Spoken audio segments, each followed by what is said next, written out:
Hello， 大家好，我是利恩。我们之前介绍过非常多期的节目，都是探讨 LGBTQ 团体或者说跨性别者这样的相关议题。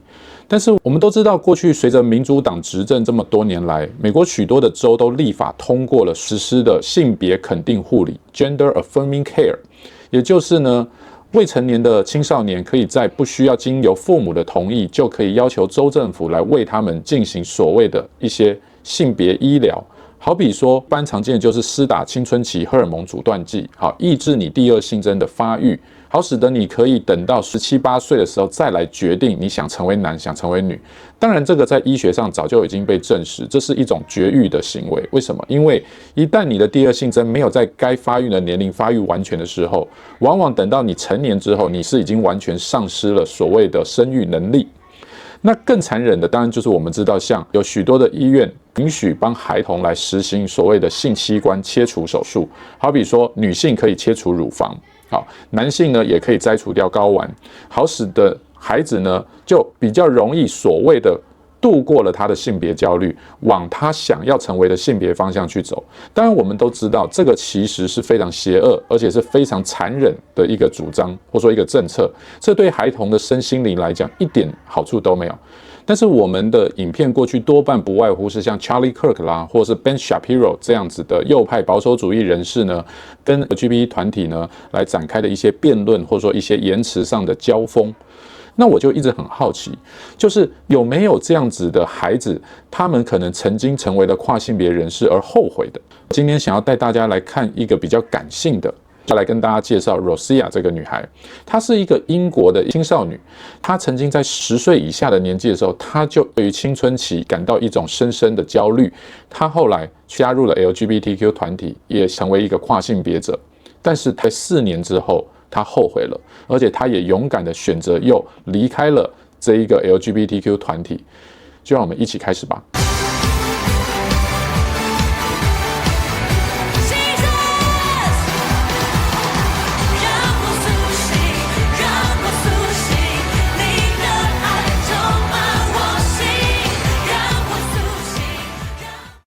Hello, this is a weird video for me to make, but it's something that I've spoken about on this channel before, and that is the fact that I used to believe, or I used to be trans, and since then I have detransitioned. This video is not intended to be transphobic. I'm just talking about my own experience and issues with the LGBT community. I was very young when I started feeling issues with my body and my self-esteem. I was maybe 8 or 9 when I hit puberty, and it was around this time that sort of my anxiety started, that I started feeling discomfort within myself. And when I got into high school, I fell in with sort of an LGBT friend group. In this friend group, everyone sort of aligned their identities so fully with their sexuality or their gender that I began to believe that this was like normal, that it was normal to have your sort of only personality trait being your gender or your sexuality. And this was how a lot of them like self-identified. I fully remember many of my friends saying, oh, my only personality trait is that I'm gay or whatever.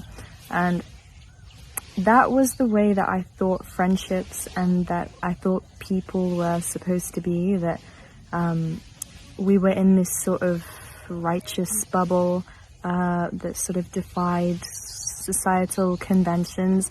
And when I sort of saw the idols that my friends looked up to, people like Elliot Page or Hunter Schafer, I would see posts from trans people that say essentially, you know, I struggled with my body a lot when I was younger, and then I finally realized that I was trans and I decided to fully transition, i.e. like double mastectomy or bottom surgery, and then I finally felt happy. And when you're young, you don't really tend to sort of assess the information that you take in. You sort of see, well, at least for me, when I saw that information, I thought to myself, okay, well, not instantly, but over time you come to think, okay, well, that is the solution to issues with your body and issues with your femininity. So I decided very, very early in my life, I think as soon as I was 12 or 13, that the second I turned 16 or 18 or I had raised enough money, I would essentially run away from home and get a double mastectomy and go on testosterone, because I was non-binary and I did not feel, or I believed I was non-binary and I did not feel comfortable in sort of being feminine. Now, my parents weren't even necessarily against trans people, but the whole sort of culture of LGBT teens is that you are in some ways misunderstood by your parents. That's sort of the way that you perceive yourself to be, or how you perceive your relationship with your parents to be, whether or not, you know, they're supportive or anti-trans. I know now that my parents love me no matter what, but still I would find reasons to sort of resent them and to find sort of excuses to isolate myself further and further from them, probably because this is what my friends were also doing and what a lot of the people I admired went through too, like issues with their parents, which is really sad looking back on it. I mean, I'm very, very skeptical of a movement that directly or indirectly, this is a very charged sort of, it's charged vocabulary. I don't intend it to be sort of criminalizing them, but I'm very skeptical of a movement that sort of isolates children from their parents and makes them question their parenting and almost encourages them to step away and to sort of have a found family rather than cooperating with and trying to understand your already family. And it's true too that I had a terrible relationship with my parents and with the rest of my family when I identified as trans. It was very, very easy to fall into the mindset of, no one understands me, I'm from a different generation, my issues are completely unique to me. But the truth is that when I spoke about it later on, sort of after, with a few of the women in my family, they too have like struggled with feeling feminine in their younger years. That doesn't necessarily mean that they're trans. And this is one of the biggest issues that I have at the moment. I think it's sort of posited as a solution when really the solution is something else entirely, or rather a teaching of like self-acceptance in a way, and no one ever explained to me that puberty would be a difficult time emotionally. I knew, of course, that like hormones were high and like my body would change, but that was about it. No one ever told me that it's a strange feeling going from sort of childhood to adulthood. And the difficulty of that does not point necessarily to your gender identity, it just points to sort of your own discomfort and mental health. I publicly identified as trans or non-binary for 4 years until I was, I think, 15 or 16, and after which I sort of made an Instagram post that said, I'm not trans anymore. And then I think I deleted Instagram and I sort of isolated myself for a very long time, because whether or not it was real, I sort of perceived the whole wide world to be against me. So I had sort of built myself into this little victim mindset where I thought that, you know, because of course people didn't fully understand the fact that I was non-binary. I mean, a lot of people did not, because we were 12 and 13 and this was a new thing. But I took that very, very personally, and I took that to mean that they were against me, when they probably weren't. And so I assumed that the people who had been my friends when I was trans would stop being my friends after I stopped being trans, which was true. My LGBT friend group pretty much instantly disowned me, and I them to some extent, because I was slowly coming to terms with the fact that I did not want to be friends with people who I considered to be superficial. But that's another issue and not one that I'll talk about publicly.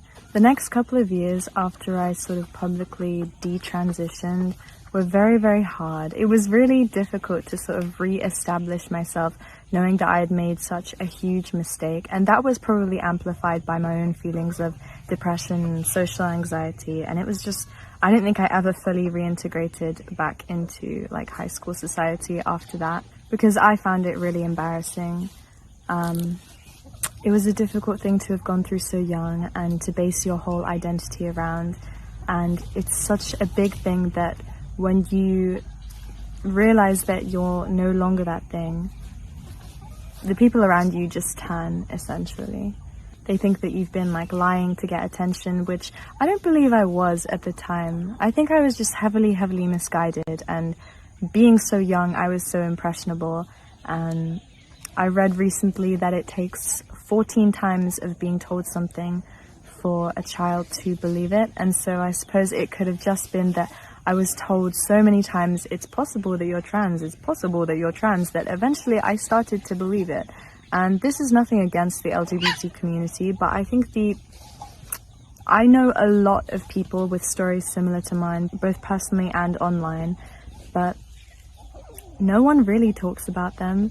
No one really talks about the rising amount of young women who at some point considered themselves trans, either medically transitioned or didn't, and then came to regret it.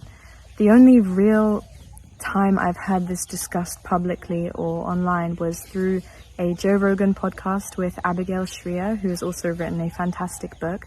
But she basically says that to some extent, and this is nothing against like the transgender community, but to some extent, being transgender now is to depressed teenage girls what, say, anorexia was in the 90s or drugs were in the 70s. It's sort of what girls who have home problems, who have issues with their body, who have issues with their family, it's what they turn to as a solution for their identity. Or not solution, but what they base their identity around. To me, this is so convincing because I can see it now, how incredibly high the levels of transgender people are rising, particularly amongst young teenage girls. I mean, it's unprecedented. It's a several 1,000% increase in the last 20, 30 years. And you have to consider that some of that must be cultural and some of that must be societal. I don't think it happens organically that,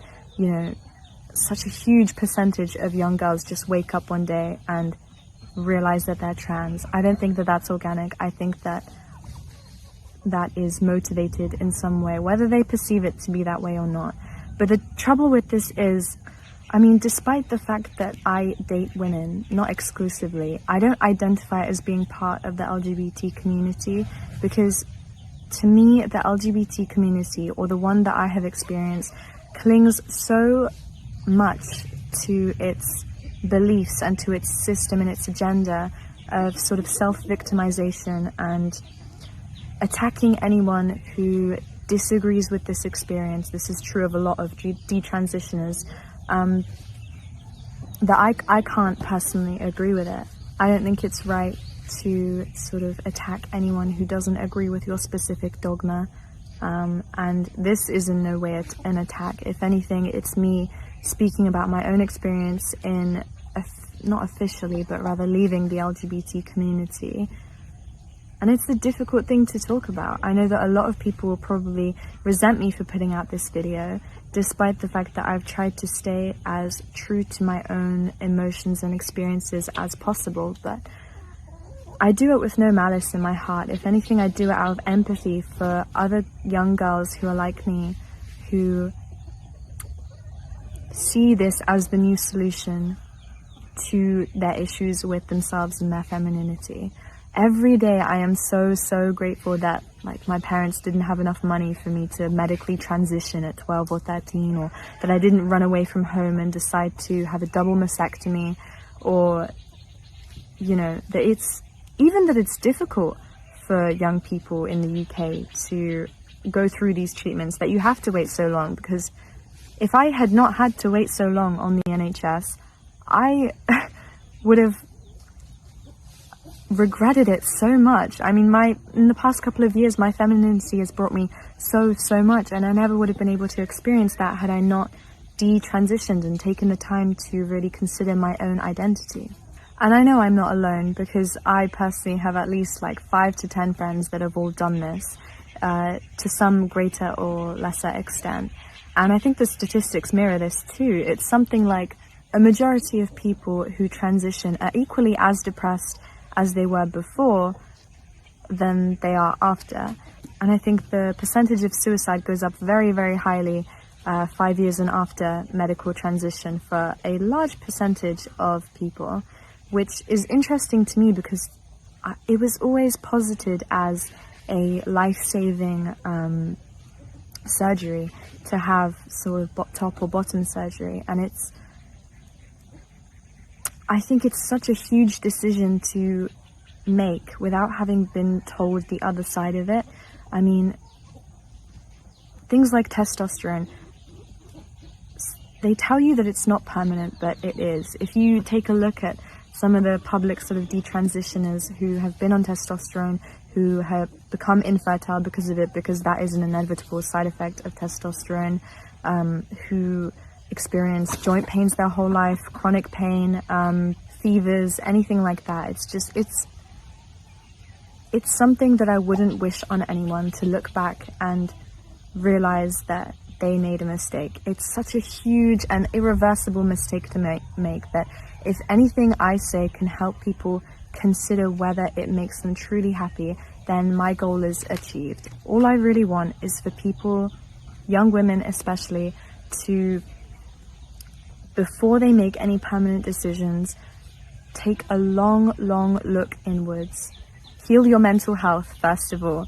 That is the biggest thing, I think. Heal your mental health, and then consider if you still feel uncomfortable within your own sexuality or gender. Because for me, after I healed my mental health, I feel almost no inclination towards like masculinity or androgyny. And I think that's the case for a lot of people who sort of experience depression in their earlier years, but then change as they get older. It's a terrible mistake to make, and one I hope that is made a lot less often. Obviously, it's not a mistake for everyone. I'm not talking about everyone. I'm talking about the select few who are socially pushed or socially nudged into it. I'm so grateful every single day that I did not make any medical choices that would have affected me my whole life now. Because if I had had the choice when I was 12 or 13, I fully would have believed, yes, I want to be infertile my whole life just for this. And now having children is like my number one goal in life. It's my biggest goal. It's my dream now to have children, and it breaks my heart that could have been taken away from me if I had been encouraged just a little bit more by my parents or by, the system or the NHS or anything like that. But yeah, this video has no hate towards trans people. I just want everyone to consider my own perspective and my own experience as someone who has detransitioned, and having been on both sides of sort of deep within the LGBT community, and then having left it, having stopped being depressed, having come to a lot more happiness in my life. And yeah, again, I only send love and hope and peace out to all of you, and I hope that you find peace within yourself if you're watching this video. And yeah, love you. Bye. 我从 Zosia 的影片看到一个很棒的地方，就是他侃侃而谈了一段他过去的遭遇，而且他向我们娓娓道来，他这4年当中是如何的从这样子一种所谓的性别认同当中，又重新的找到了自我肯定。他也揭露出这里面当中有很多的地方后悔自己当初的选择，也认为自己当初其实是被一个错误的意识形态所影响。他不断的重复的去强调说，他拍这部影片呢，并不是要去批评或者说去反对跨性别者，他是非常发自真诚的去阐述了他自己过去人生的这样一段经历跟遭遇，但是他也不避讳的去谈到说，他确实认为这个跨性别运动呢，只是在面对性别焦虑当中不安的一种表现，而并不是属于天生生理自然该有的一个反应或说倾向。我觉得 Zosia 讲到一个很好的点，就是你如果真的那么想要去成为所谓的跨性别者的话，那他鼓励建议你先确认你自己没有其他相关的一些心理疾病，或者说一些精神上的问题。而如果当这些都没有的时候，他觉得那个时候再来考虑会是相对比较好的。我认为这个非常的关键。我们之前也做过一期影片，就是英国的政府曾经一度开立的所谓的跨性别医疗手术的这一个机构，后来又把它停掉，就是因为发现太多的这些孩子跑到这个机构来，想要执行性别重置手术，往往都是本身伴随着很多的心理创伤，或者说一些原生家庭等等也好的一些心理精神问题。2022年，英国宣布关闭了国内唯一一家专业的青少年性别认定中心——性别认同发展服务部。该机构于1989年以来已经治疗了至少9000名有性别焦虑的儿童，年纪最小的仅3、4岁。该机构一直争议不断，有患者指控向16岁以下的未成年提供青春阻断药物和变性过渡激素是不合理的。其中有一位曾接受变性治疗的患者 Kara， 她曾是一名女性，但从小就喜欢穿男生的衣服。到了青春期时，对自身的性别产生了怀疑，因此患上了抑郁症。15岁时，通过看心理医生被转诊到该机构，被诊断患有性别焦虑症。16岁开始服用青春期阻断药物，1年后接受了睾丸激素注射。20岁时做了双侧乳房切除。完成这些治疗后，他看上去已经变成一位男性，但变性之后没过2年，他后悔了。但变性带来的永久性后果可能无法生育、失去乳房、声音永久性改变等等。这些年申请治疗的未成年患者数量急剧增加，2010到2011年度人数约为250人，2020到2021年度人数就增加到了5000多人。英国政府对于该机构的安全性和合理性感到怀疑，进行调查发现，有性别焦虑的儿童往往还有其他心理健康问题，但这都容易被性别认同问题所掩盖。而且关于青春期阻断药物影响的研究非常有限，让未成年服用有可能影响其大脑发育。换句话说，我们如何的能够客观的去说这个倾向它一定是自然的，或者说是天然的，这个其实是一个事实的真相。也许它的真实故事可以更帮助我们面对我们周遭，如果是孩子或者是你所认识的年轻人有类似这样的状况的时候，也许我们可以拿 Zosia 的故事来跟他们分享，好使得他们能够更重新思考如何看待自我接纳这件事。我们这边是超级神队友，我们就下部影片再见，拜拜。